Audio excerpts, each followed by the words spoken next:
Real Madrid, Carlo Ancelotti annonce le grand retour d'Eder Militão. Eder Militão avec le maillot du Real Madrid. C'est quasiment une nouvelle recrue pour le Real Madrid. Blessé depuis le début de saison après une rupture des ligaments croisés, Eder Militão a enfin fini sa rééducation. Le défenseur central brésilien, qui avait repris l'entraînement il y a 2 semaines, devrait même gratter quelques minutes de temps de jeu ce week-end face à l'Athletic Bilbao. Un retour important quand on sait que Carlo Ancelotti alignait Aurélien Tchouaméni en défense centrale avec toutes les blessures. Il faut voir match par match. Peut-être que demain, je lui donnerai des minutes et ensuite, nous aurons du temps jusqu'au 9 avril. Il a très bien récupéré, mais il lui manque le football, jouer avec ses coéquipiers, jouer sur un grand terrain, a d'ailleurs expliqué Ancelotti en conférence de presse avant de parler forcément de la confrontation face à Manchester City. Sa présence? Ça pourrait être non, ça pourrait être oui. Militão est un joueur important, qui nous aide dans de nombreux domaines. Je ne dis pas que c'est 50-50, ça pourrait être 70% non et 30% oui, mais je n'exclus rien. Parce que Militão nous apporte beaucoup, dans les jeux aériens, les duels individuels. Une bonne nouvelle pour les fans madrilènes donc. Real Madrid, la petite phrase de Carlo Ancelotti sur Kylian Mbappé. Carlo Ancelotti. C'est un sujet qui revient à chaque conférence de presse pour Carlo Ancelotti, Kylian Mbappé. Le technicien italien n'échappe jamais à la petite question sur l'attaquant parisien, encore plus depuis que son départ du PSG cet été est connu de tous. Ce samedi, Ancelotti a notamment été questionné sur la petite boulette d'Aurélien Tchouaméni dans Téléfoot concernant le futur de Kylian Mbappé. Ce dernier avait d'ailleurs esquivé habilement en conférence de presse par la suite. Désormais c'est Carlo Ancelotti qui a dû répondre concernant l'arrivée de Kylian Mbappé. Mais pour perturber le coach de 64 ans, il en faut bien plus. Je pense que les supporters du Real Madrid sont enthousiasmés par le Real Madrid, par le maillot du Real Madrid seulement. Il n'y aura donc pas d'enflammade concernant Kylian Mbappé tant qu'il n'est pas officiellement un joueur méringué. Thibaut Courtois est le nouveau like qui ne passe pas. Thibaut Courtois. Absent des terrains depuis l'été dernier, Thibaut Courtois, 31 ans, se concentre désormais sur le Real Madrid. Le gardien belge est en froid avec son sélectionneur, Domenico Tedesco, notamment pour lui avoir enlevé le brassard de capitaine. Même s'il n'a pas annoncé de retraite internationale, son envie de rejouer pour les Diables Rouges est réduite en la présence de Domenico Tedesco. Sur les réseaux sociaux, Thibaut Courtois n'est pas irréprochable. Après le match nul entre les Anglais et les Belges, 2-2, le gardien du Real a aimé une publication de son coéquipier en club Jude Bellingham qui célébrait son but contre les Diables Rouges.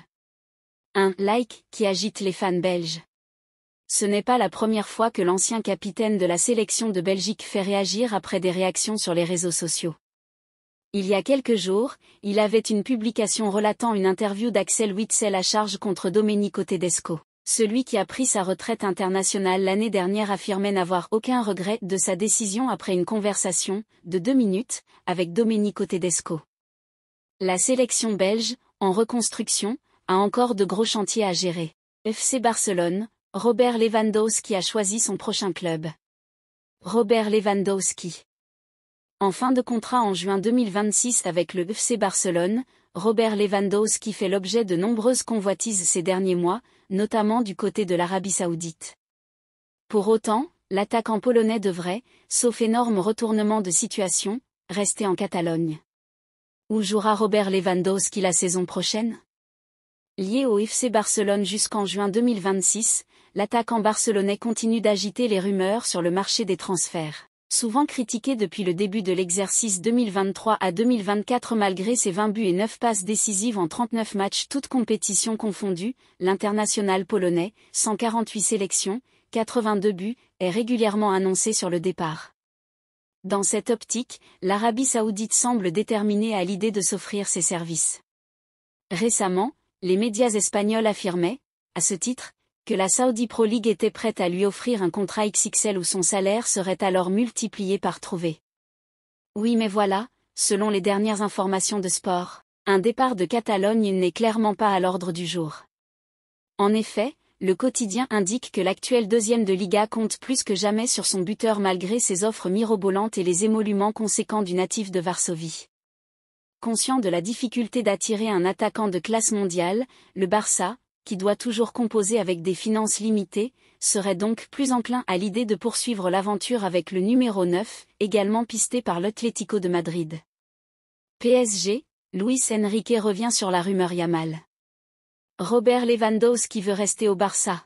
De son côté, l'ancien avant-centre du Borussia Dortmund et du Bayern Munich a, lui, assuré qu'il souhaitait rester sous le maillot des culés et l'a directement exprimé à son agent, Pini Zahavi. Malgré plusieurs performances discutables, le joueur de 35 ans reste, aujourd'hui, l'un des principaux atouts offensifs des Blaugrana, qui plus est à l'heure où Vitor Roque ne profite pas d'un énorme temps de jeu depuis son arrivée en janvier.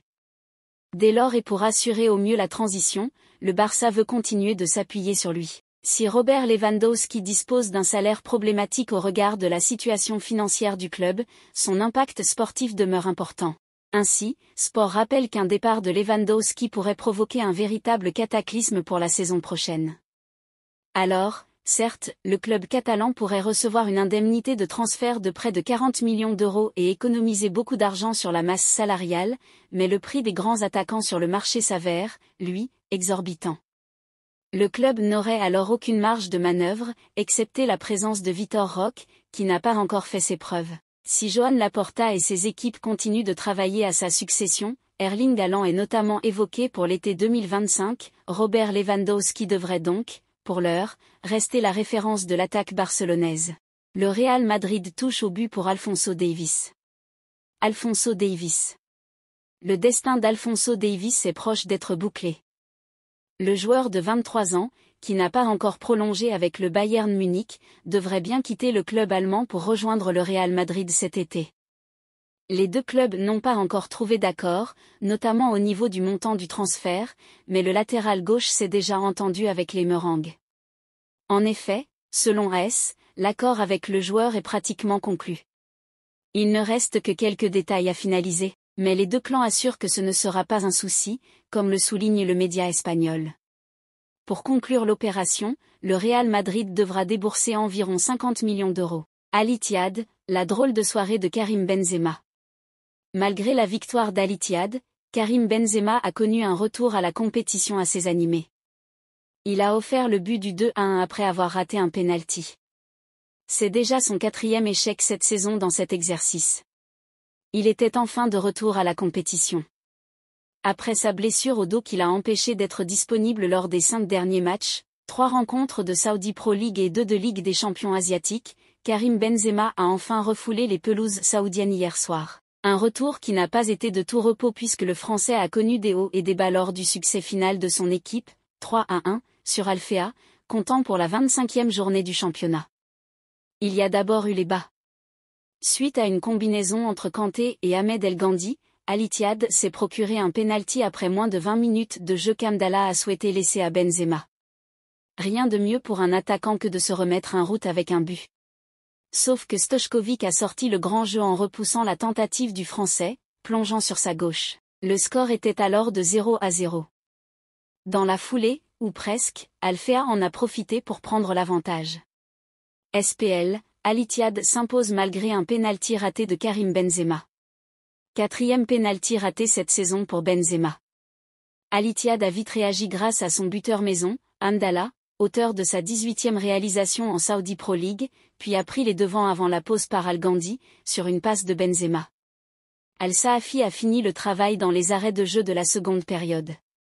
Si le Ballon d'Or 2022 s'est bien rattrapé dans ce match qui avait mal commencé, il cumule des statistiques étonnantes sur l'exercice des pénaltys. C'est déjà son 4e échec dans cet exercice cette saison. Karim Benzema vient de louper son pénalty pour son retour. Benzema s'est mis d'accord avec Amdallah pour tirer le pénalty et malheureusement il l'a raté. Les deux sont doués pour tirer les pénaltys et je leur donne la possibilité de prendre des décisions sur le terrain en fonction du joueur le plus serein, revenait Marcelo Gallardo en conférence de presse. Un entraîneur avec qui les relations sont devenues plus fluides pour l'ancien madrilène. Il aura bien besoin de cela pour corriger le tir durant les prochaines semaines.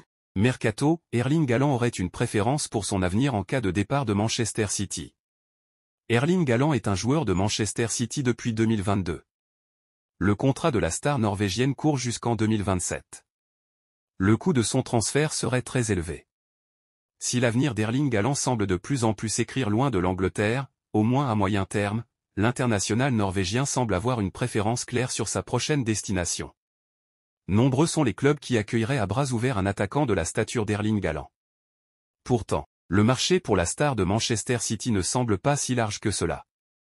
La raison est simple, le coût de l'opération la rend presque impossible pour bon nombre de clubs. Parmi les prétendants, la volonté du cyborg et de son camp est claire, s'il quitte Manchester City, c'est pour rejoindre la Liga, d'après les informations de Sport. Deux solutions s'offriraient alors à lui, le Real Madrid ou le FC Barcelone. Si voir Erling Haaland porter la tunique méringuée est peut-être le rêve de son père, cela semble compliqué. Le camp Haaland semble convaincu de la signature de Kylian Mbappé dès cet été, rendant son arrivée presque impossible, d'autant plus dans un secteur offensif déjà très chargé. Erling Haaland, le père, garde toutefois un espoir. Surveiller la situation de Vinicius Junior et sa possible volonté de quitter, certes le Real Madrid, mais surtout la Liga. Il estime alors que l'ancien du Borussia Dortmund pourrait tout à fait être associé avec Kylian Mbappé. L'autre dossier, celui du FC Barcelone, présente plusieurs avantages mais aussi des limites de poids. La principale, toujours la même lorsqu'il s'agit du FC Barcelone et de transfert, la situation financière du club. Joan Laporta est convaincu et enthousiaste sur une stabilisation des finances du club, mais ce processus prendra du temps. Il semble inconcevable de voir l'artificier des Sky Blues poser ses valises en Catalogne avant l'été 2025. Mais le FC Barcelone peut malgré tout faire valoir plusieurs points forts. Robert Lewandowski devrait quitter le club lors de ce même mercato et Erling Haaland pourrait être la pièce centrale du projet, ce qui est bien moins évident dans le club de Florentino Pérez.